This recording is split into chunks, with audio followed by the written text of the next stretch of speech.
So I wanted to talk about prayer and sort of share what my current understanding of that is, and the struggle that I'm in with it, and why I think that struggle is sort of our only hope, and the degree to which we struggle and the state of our prayer is literally the state of the world.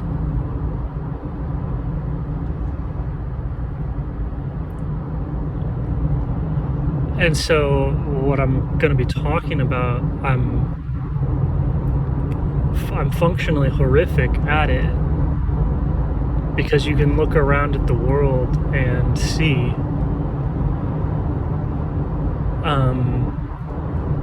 exactly the nature of my inner life and my relationship towards God.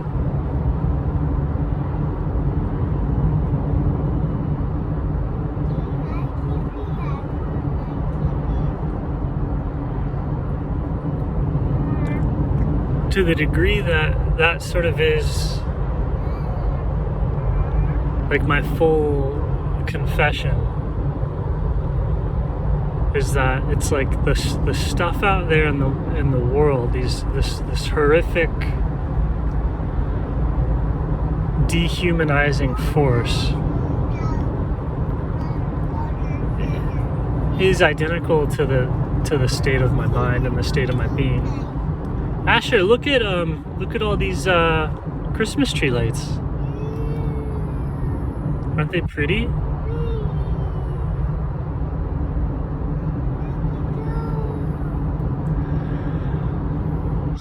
So what I mean by prayer is what most people, I think, what I used to refer to as enlightenment.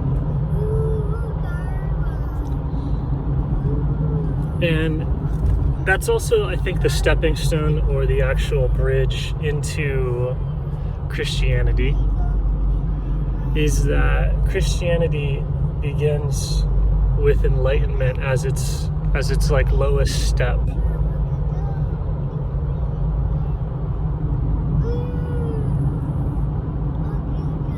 To sort of embark on the path to Christ, one must be first, at least minimally, enlightened. And by that I mean they must be minimally able to pray. And without that, somebody is not a Christian. They are the Antichrist, which is the image of Christ without prayer.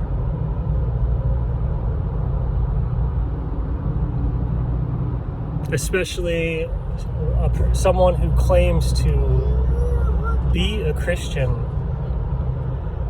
but lacks enlightenment and lacks prayer. That sort of is the definition of the Antichrist.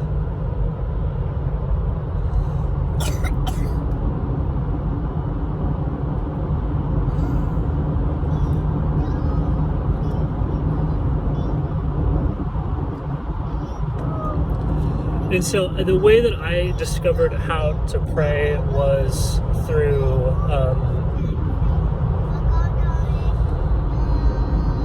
movement in my physical body, in terms of just discovering what moves me in an athletic sense. So prayer, stuff like that, and then the way that I discovered this was also through injury.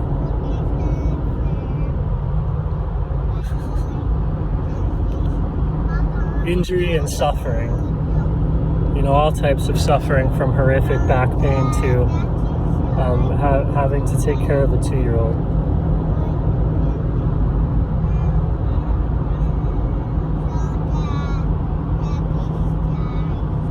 And so through these explorations,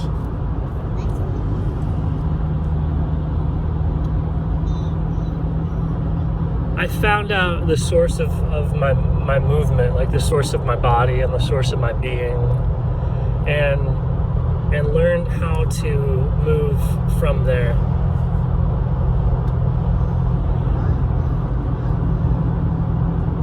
And so it's something I can do, but it's not habitual or natural to me.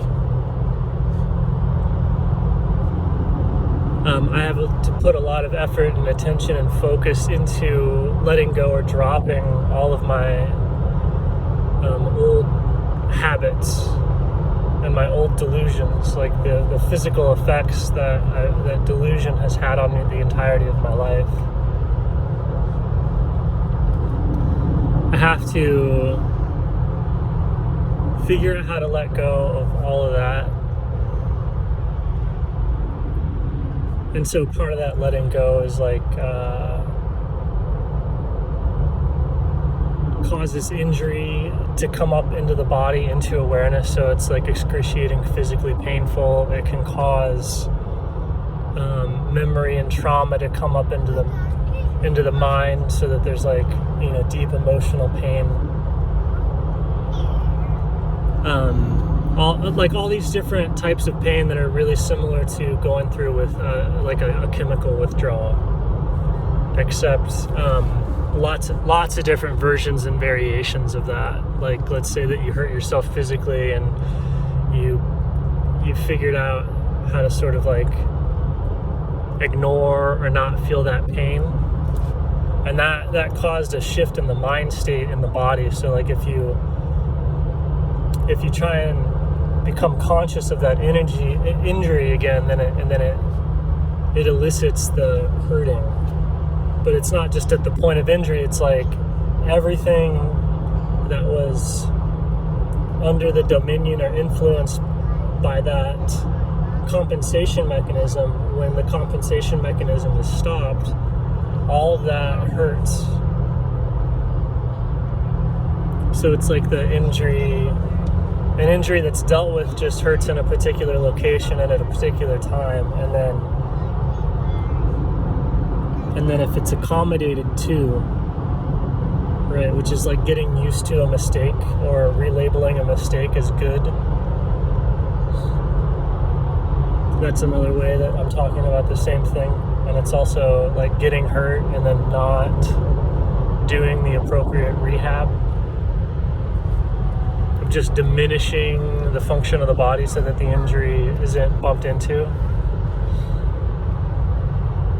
So there's just so many ways that we do that, and then to stop doing that so that the natural pattern returns. There's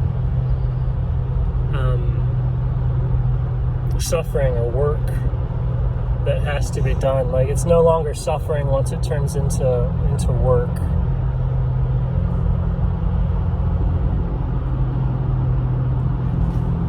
And so through that exploration, I found, the source of where I move from, which is God, there's a big overlay. It's like, it's in the space, it's in the relationships of my body. It's not in my body. So like my movement or my physicality practice had to become somewhat non-physical. I was trying to you have to move the body, but suddenly the space becomes more important than the body. Space becomes more important than the muscles or the nerves or the anything that's happening, any of the objects that are given credit for the movement. It's between all that.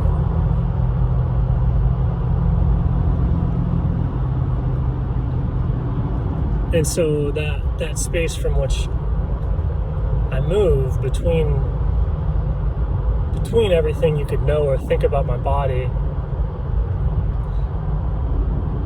to determine who I am or my behavior, how I work, my anatomy, my function, my psychology, my history, whatever. All that stuff that would be sometimes given credit for my motivations and movement patterns and stuff like that.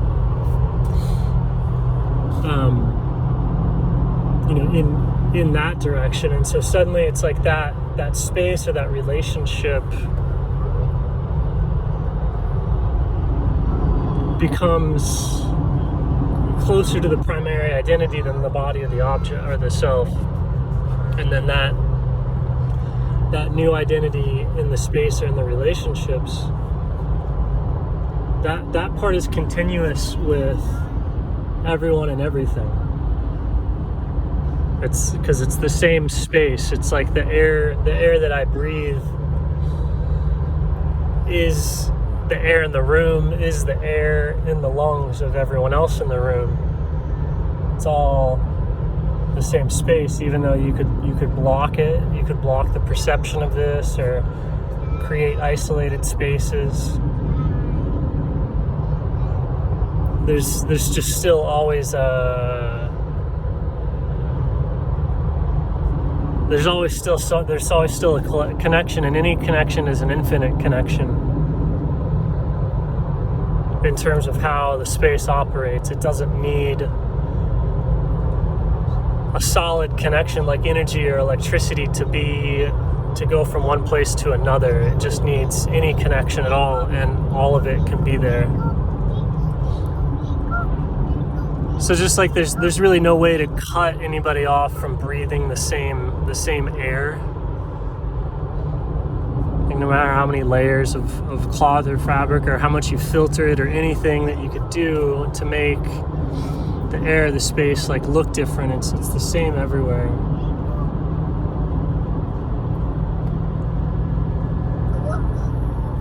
And so that space is where all of my problems are, and it's like where the action comes from, and so it's where the connection to God comes from. And just accessing this or touching it or to start to comprehend the true self, because I said in the direction of space, it's like that's the direction, and then you could dive into that. To what degree, I don't know. They didn't have any pizza. We'll get some pizza tomorrow. There's really good casserole at home. I'm sorry.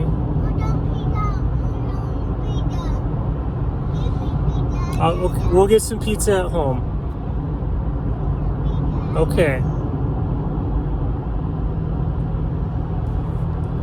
So I think that's enlightenment, and it's like that's you can see how resolving or undoing or waking up from the contraction of being an object or being an aspect of psychology,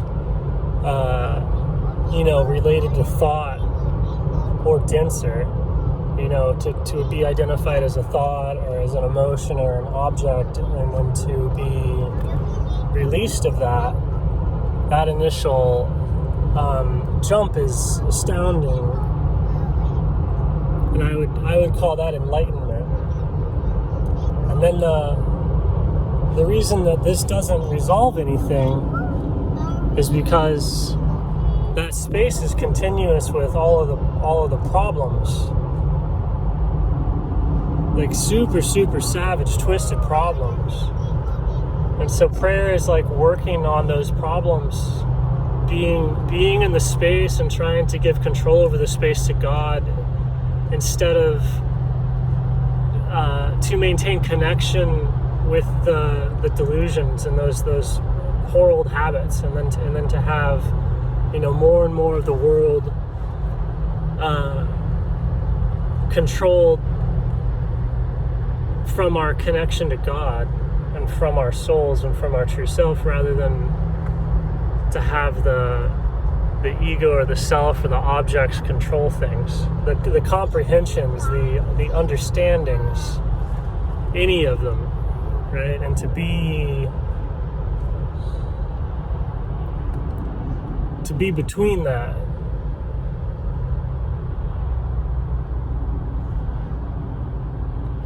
It's just, it's identical to how the meaning of a book is kind of like between the letters. It's the relationship between the letters, and it's like, you can get to a point where you can't read at all, Or you can get to a point where you can kind of understand things in a technical manner. You can get to the point where you can understand things in a philosophical or a theological manner. Or you can not read at all. Right? That's all the different ways that people can, like, their relationship to enlightenment. Right? Like, so the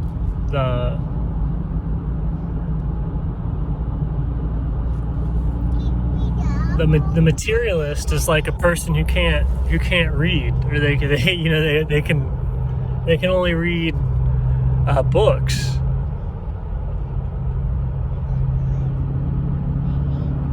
Right? That would be kind of a materialist. And then somebody sort of baptized into the Spirit or initiated into truth is like somebody who can realize that there's like meaning behind words. They might not be able to read them, but they know that there's like a story there. They know there's something there. Right? And so everyone gets initiated like this just in learning to read. So the deeper initiation is that everything can be read.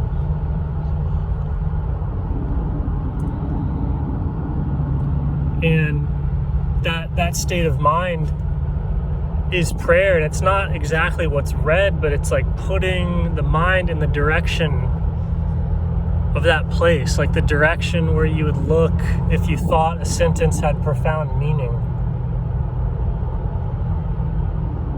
Right? Even if you didn't know how to read it, you just think that it has a profound meaning. So it's like the way to read the body is like you look at the body, and that the posture has a profound meaning. Whatever it is, there's a profound meaning there. And it's in between what it is. You might not know what that profound meaning is, but it's there. And so then the way that the mind orients, as if it's like looking for that or trying to learn how to read, is prayer. And it's like that direction. Yeah.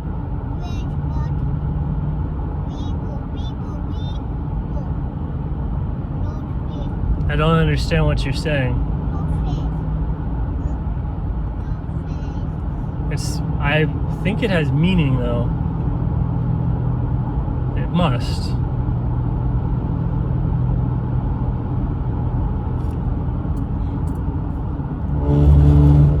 So the interesting thing about this is like, yeah, there's a ton of stuff to learn when you look at the body, but there's also a ton of stuff to learn like when thought is looked at, or when like even something like silence, like the space or the relationship between myself and silence. So there's all these different spaces that you can look at, and if you believe in God, you know that there's meaning there. There's a message. There's some sort of telepathy with the Creator. And so looking at the world like that at any particular point is prayer, is being in that space that we all share. And so it's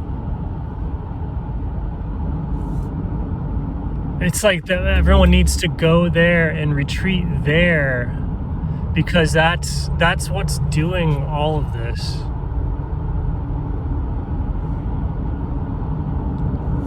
There's a problem in that direction. There's not a problem in the material world.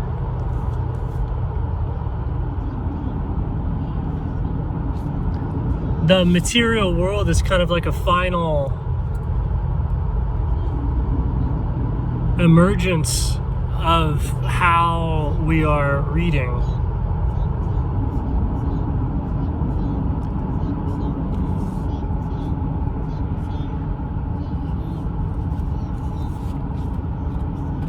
So it's like if I look at anything that I want to improve and I look into the space and I see that relationship, it's like the complete and utter stupidity to where but the relationship or the space or the meaning of those things isn't plainly evident and clear to...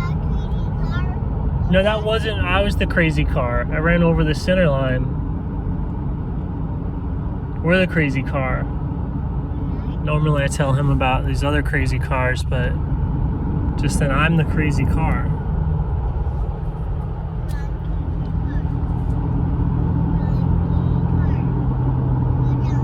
So then when you look in that space, it's like anything that you could ever possibly talk about is simultaneously like you're just incomprehensibly stupid at it. Like the big problems. And people can avoid that and just go on the areas that you can read and the areas that you can like sort of elucidate.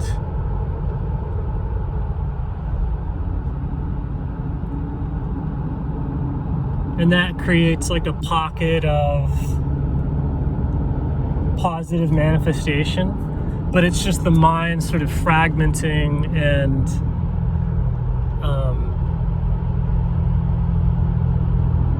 becoming materialistic even more, because there's a positive area of manifestation, but that there's not a localized area of self.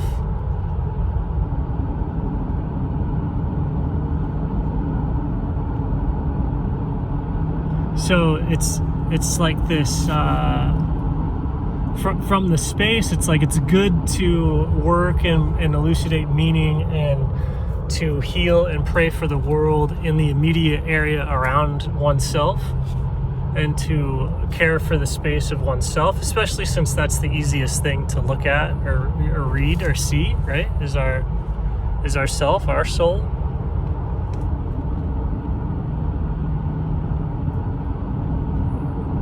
But that's continuous with everything. So there's a certain amount of suffering that comes from being in a heightened place than everyone. To be like smarter or more powerful or richer or anything, that's actually painful.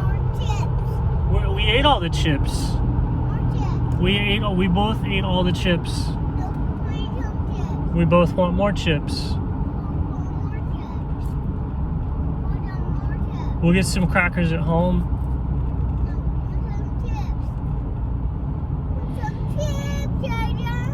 I know. We probably shouldn't eat chips at all. They were organic.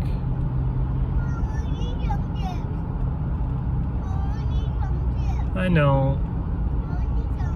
We're almost home.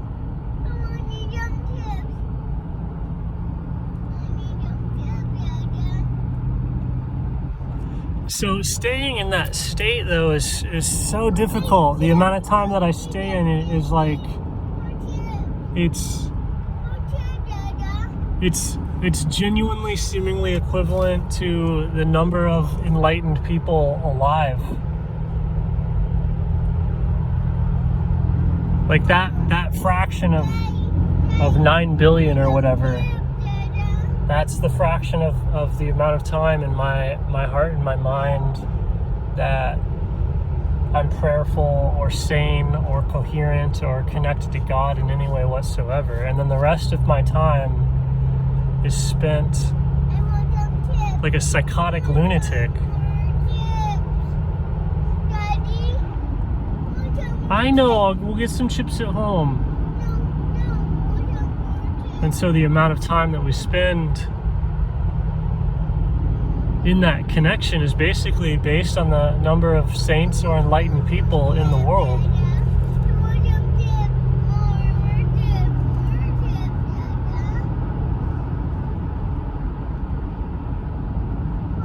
We're a multitude of persons from a fractured humanity that used to be whole. We'll get some more chips. Okay, I know. There's not any in the car. Do you want a perfect bar? Milk? We're all out of chips. I'm sorry.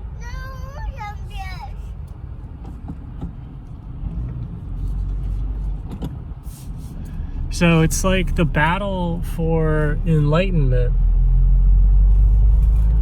is prayer. So that's why people get such a kick out of like reading the scriptures, right? Because it's like, okay, you're looking between, you're going into the space with the effort of like trying to decipher the meaning of God.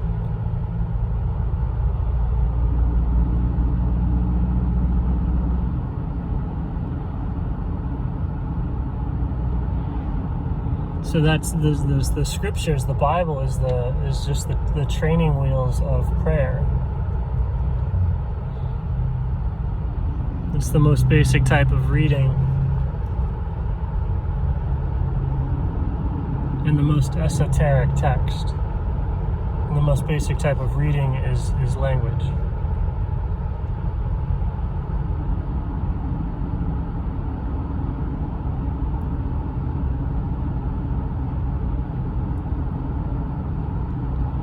So just learning how to be in that mind state is what you get out of scripture. And then there's higher forms of reading in movement and ritual and things like that. So that's what the liturgy is.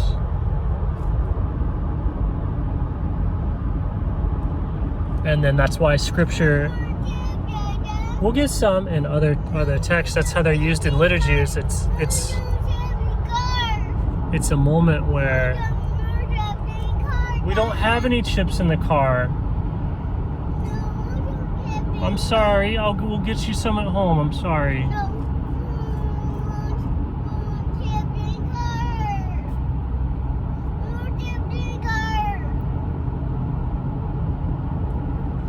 So with liturgy, there's higher forms of prayer there.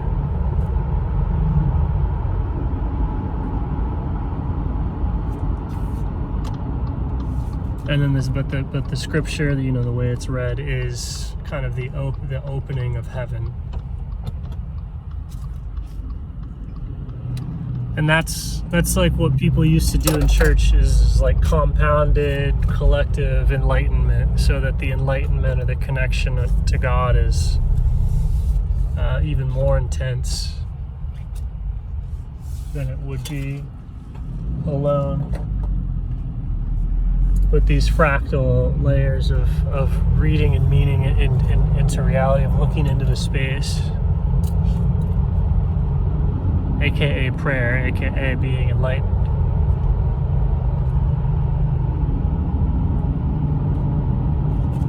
And then the loss of control in that spatial area, because there's all sorts of stuff in there that if we don't know who we are, that's still where we get direction from. So it's like, if we don't know who we are, if we haven't gone into this area, then we don't know our own voice from the voice of other creatures or entities in that space. So if you don't, when somebody is not aware of who they are, they're often, you know, almost you're being controlled by somebody else. If you're not aware of who you are, like if you're not enlightened, you're under the control of something besides yourself, but that control is still coming from the space. So that's what people used to call possession and all that. But we also like share space. So the degree to which there are enlightened beings praying for all of humanity is the degree of lucidity that anybody has to truly act for God and act for themselves. And that's happening to the same degree in everyone because of our singular shared humanity. And then that's also why it's like such a big deal and so salvific that you have Christ or God incarnating into humanity, so that no matter what, that's inside of everyone all the time, constantly and eternally, even if it's just a tiny little speck. But then that tiny little speck of God can be sort of amplified in our collective human experience by saints, people who pray all the time. That's kind of what a saint is, or an enlightened person, somebody who prays all the time, or somebody who's enlightened all the time, which is radically different just from waking up or understanding how it sort of works. Now we want to go to the trampoline park? We'll go there tomorrow probably. We're home right now.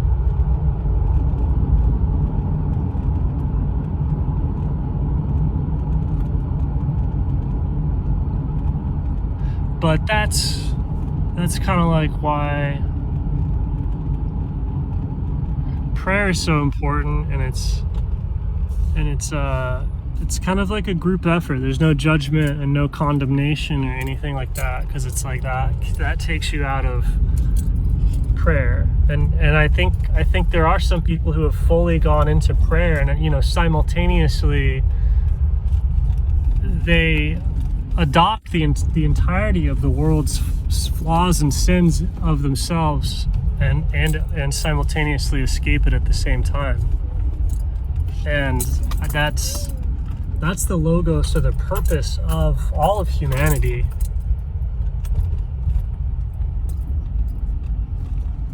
And so I'm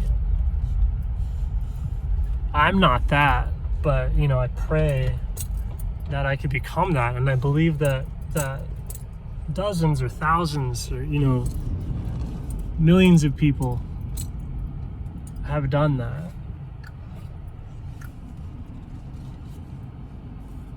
And if everyone did that, I think things would turn out okay. I think all this would resolve itself.